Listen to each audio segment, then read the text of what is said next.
चल छोरे साया सारी छौरी कीन देबो सबरिया के अबे चल लगे अरे बुलेट पर बैठा के तोरा घुराइबो खगरिया के बुझलही। आई भैया हम राउ छोट भाई बंसी आज एगो कहानी सुनावल जातानी जौन की आज सब घटना घटल बा और कुली ना जौन पुजबा बदल गए और सोनिया बेवफा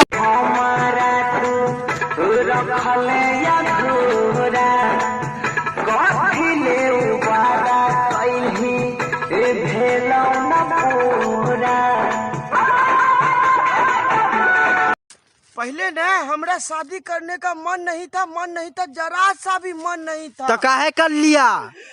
लड़की वाला हमारा सामने जेसीबी खड़ा करके बोला ही आपको देंगे। हम अपने दोस्त को हमेशा मना करते थे प्यार नहीं करना अच्छी चीज नहीं है, मगर प्यार में वो गिर ही गया। ओए होए नहीं आहा टावर झूला पर से गिरा है।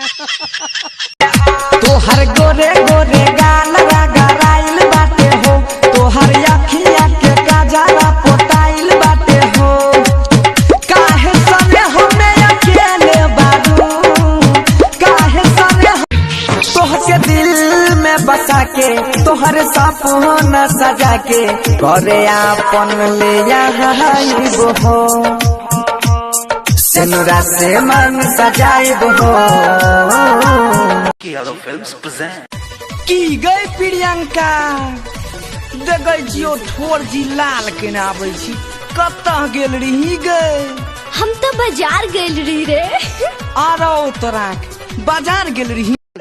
जब पढ़ाई कर रहा था तो बहुत खराब लगता था, पढ़ाई छोड़ दिया आजाद हो गया तो माई बाप ने हमरा शादी कर दिया।